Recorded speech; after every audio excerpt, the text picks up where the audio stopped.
Hello, I am Yogini Sunita, and this is Meditation, Yoga, and Stuff podcast. I believe my dharma or my life's purpose is to share my understanding of meditation, yoga, and Ayurveda, holistic healing science of India. I make these amazing wisdoms accessible and adaptable for present times. So let's start. Hello and welcome to the podcast.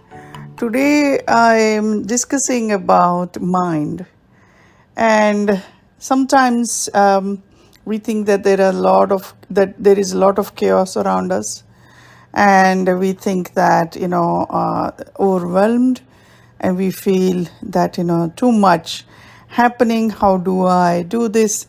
Our one of our ways to do this, deal with this chaos, can be procrastination.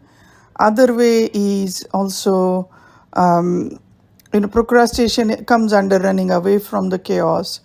Trying to numb it is another way. And another way is to basically overwork ourselves. So there are many ways we can deal with what's happening in our mind and around our mind. So what's happening around our mind is, let's take example of pandemic. These are the situations which are not in our hands. There are a lot of things, mixed messages from everywhere. We don't know what is right, what is wrong. It could be another situation like could be weather condition, could be what's happening in job markets, and a lot of things, economy. A lot of these things we do not have control over as an individual, and so our mind becomes overwhelmed. Best example is, a lot of time you'll see that young kids now procrastinating a lot, moving away from that, or also not just young kids but adults also. We do these things, we do procrastinate, we try to avoid the topic as much as possible. And also with the situation where we sometimes overwork, that means almost become workaholic and try to numb from the situation. And another way is also using substances to numb from the situation. So these are few examples how we deal with situations. Now, this is the chaos happening around us, which we do not have control, or at least that's what we feel. And what yoga, wisdom of yoga tells us is, when we come back within, when we become aware of what's happening in our mind, we can actually, ripple effect of that is actually we calm down the chaos around us. For example, in yoga philosophy, it is said that one person meditating is beneficial for 10 people around that person. So even if you think that you're not doing anything, your 2 minutes of meditation is creating this energy ripples in such a way that 10 people around you is going to get benefit. Of course, you will get the benefit. You will get the benefit of being calm. You will. What happens with meditation is we start now tuning into the stillness, and when we are still, when mind is still, we start noticing that a lot of these are the stories mind has created as a survival mechanism. And when we start noticing that maybe these stories served us in one point in our life, but not necessarily they're serving us now. So it is time to let go of these stories now and come back into the truth. And the truth is, at this moment, you are okay. So yoga philosophy is very beautiful. What meditation, I will give an example what meditation, how it works. So imagine you are sitting on the side of a beautiful lake, and a rain starts falling. When rain start falling, there is a lot of ripples due to the raindrops in the lake. Now imagine the raindrops are your thoughts and your mind is the lake. So the more thoughts there are, the intensity of the thought is going to determine the ripples. Ripple effect is natural, it's normal, it's going to happen. You will see that the ripples have beautiful mechanism in such a way that when it drops, it goes into the whole lake. So that's exactly what happens to our thoughts, and the effect of the thoughts go into whole mind. Now, side effect of those thoughts, for example, intensity of the thought was too strong, or the story happening around, or for us was quite strong, like trauma. The ripple effect will be strong, and the information that mind is going to store within itself is going to be stronger, and we don't know when that will trigger as well. And a lot of time our mind is so amazing that it stores this information into subconscious mind, and we may get dreams and stuff like that through as effect, because we don't want to go there. Even mind try to hide it. Now this is how our mind work according to yoga, as understanding of wisdom. Now what will happen for few moments daily, you start slowing down these thoughts, slowing down the mind. What happens that the lake become very still, and that stillness will show the gems at the bottom of the lake, the all the goodies hiding there. And we start clearly noticing that the raindrop is creating these ripple effect. We start noticing that there is wisdom at the bottom of this lake, which is unbound, which is our natural state. And this is what we, with correct practices like moving practices like asana, moving meditation, it almost becomes, when we do asana correctly, it almost becomes moving meditation. Asana means yoga's physical movements. And when we do it correctly with a lot of awareness, conscious awareness in the body, in the breath, we create that state of stillness even in movements. Walking meditation is another beautiful example where you slow down your walking and you focus on what's happening in your feet. So a lot of time, these activities, mindful activities, is doing the same. They are bringing the stillness to the lake.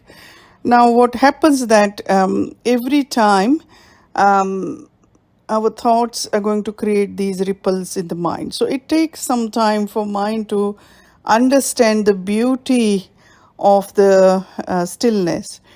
So that's why initially when a person start meditating or doing these practices, they experience a glimpse of it and they want to come back to these practices regularly, because they somewhere in their subconscious mind realize that this is something profound and this is really, really beneficial for me. So they start coming back to these practices. Now, initially, sometimes it may happen that mind rebel against these practices, because we know that meditation has this amazing benefits. Science has told us, yogis has, ancient wise being has always been telling us, humanity has always used meditation as a technique to basically find the truth within. All this is true, but then still we do not want to go there. So initially mind sometimes becomes rebellious, and it will throw whatever it has towards us. And that's why staying in regular practice can be difficult. Another time what happens is that, maybe a person gets a glimpse of this stillness and they're chasing that. Every meditation is as it is. We do not judge that. Sometimes people tell me that, I do not, it wasn't good meditation. What is good and what is bad? These are the colorings we are giving to our meditation. Meditation is the state as it is. So we do not get stuck into the coloring. We acknowledge it and move on. Acknowledgement and acceptance is phenomenal in meditation. And sometimes when we start regular meditation, past deep secrets start coming out. What I mean is the things we have buried in our subconscious, which we do not touch, will come up. And this is where it can be very scary. And this is where we need a mentor or teacher who has gone through this thing to guide us. And the mentor will give you understanding of what is happening to you. The meditation can be, advanced meditation can be very, sometimes maybe scary, or sometimes we do not understand. But if you don't have, say, guru or mentor or teacher to guide you, trust in your instincts. Do not be afraid. You have to tune into, okay, this is happening. There is answer within us. Stay tuned with that. Stay tuned with that. If you can't find that answer within yourself, then reach out to a teacher who you trust and talk with them, or fellow meditator. Maybe they're also going through something like that. So if you need guidance, don't be afraid and take that guidance. A lot of time, say for example, if you do Vipassana meditation, it is silent meditation for 10 days, but they do have, if you need to talk with a teacher, they do give you opportunity to talk with the teacher, because we are working with the deeper level of mind, and sometimes we have dumped a lot of secrets there, things which we do not want to face, and these are going to come up. Now you may ask, why do we need to face these, or why does this come up? It has happened such a long time ago. The process of meditation is we have to face whatever has happened and also let it go. Otherwise, energetically, we are attached to it. We are so much attached to it that we are not moving forward. Even though we are thinking that we are moving forward, we are attached to these feelings and these sensations in relation to that experience. We are attached to the story. So the story can be created by our chaotic mind, or the story can be from the outer chaotic world, and we accepted it as if it is our own. Let me give an example. As a child growing up in a family where if a parent has anxiety, a lot of time you'll see that represents in the child as well. So this is how, as a human being, we show love. In the form of love, we almost adapt that parents all the issues as if our own, by showing that, not verbally but actually in action, that I'm taking all your burden, I love you so much. This is how a child may take on board the parents' anxiety. And this is what we do. We mirror our parents. We are taking all the information through all their stories as if, and we start thinking that these are our own stories. Similarly, we take stories from the society, our cultures around the country we grow in, we take all these stories and we start thinking that this is my story, this is who I am. And in meditation, what happens that layer by layer, you start noticing that I am not that. I am not that. Then who am I? And this is what we think is identity. We are moving away from that, or the Maya or the illusion of the identity. And when that's happening, we are moving towards actually our true self, but the chaotic mind start feeling so stressed and so so much it goes into fear that, oh my God, what's happening to me? And also another thing happen is, the more we start staying in our truth, the more we start noticing the falseness of our surroundings, the Maya.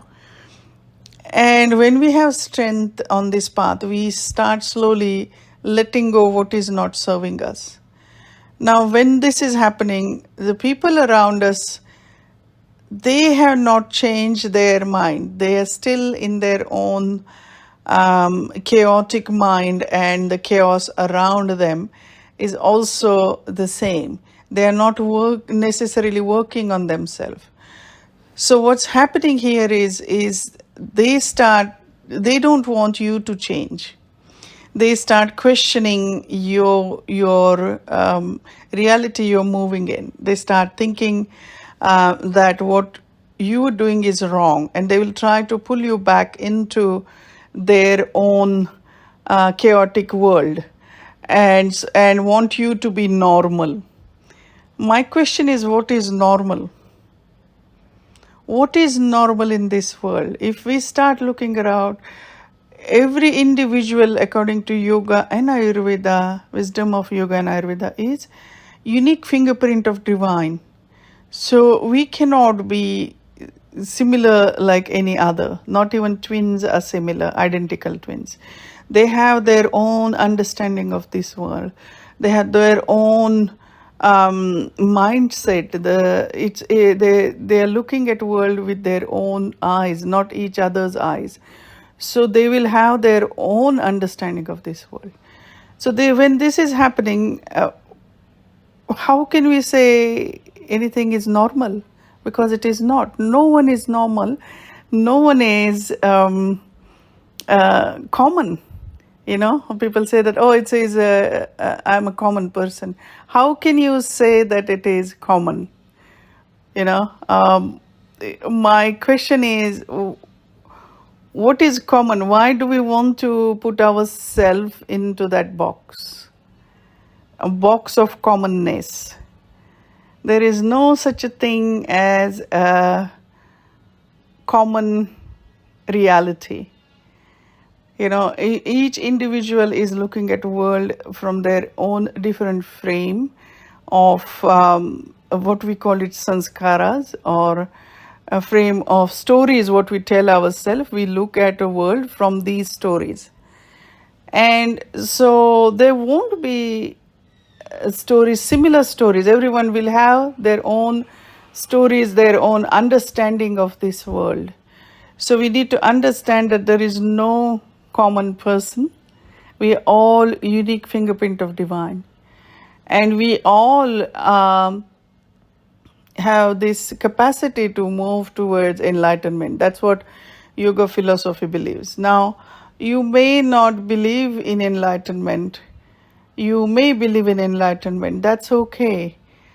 If you believe in optimal health, you still need to fine-tune your energy level. If you believe in enlightenment, you still need to strengthen your physical, mental, emotional being. So all this is very important in wisdom of yoga, that we need to find stillness, just few moments every day. Those who are doing regular practice, sitting for more than few minutes, maybe half an hour or 1 hour, for meditation, if you feeling lost, or if you feel feeling that there is self-doubt is coming, or if you have any questions, feel free to reach out. Those who are beginners also feel free to reach out. I'm happy to answer your questions. Email me at on my website, and I can talk about. We can do mentoring session in relation to the meditation, or setting up the practices, or working with the practices. With meditation practices, I suggest that initially choose the guided meditation if you're beginners. That really help.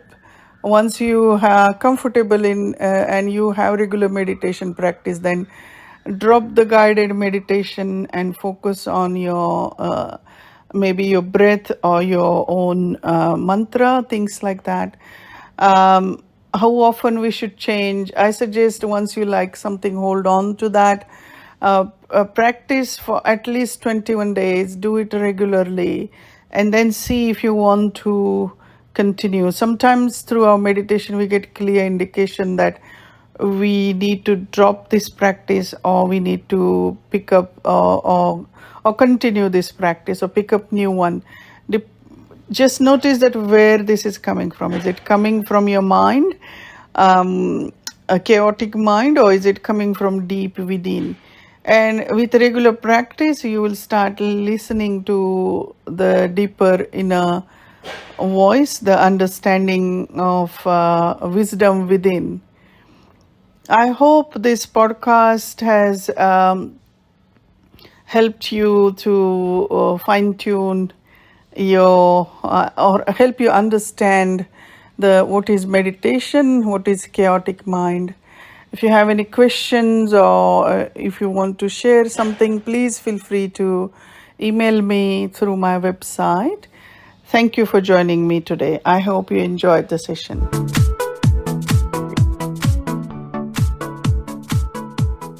Thank you for tuning in. I really appreciate that you're taking this time out of your day. Don't forget to subscribe. Take care. Bye for now.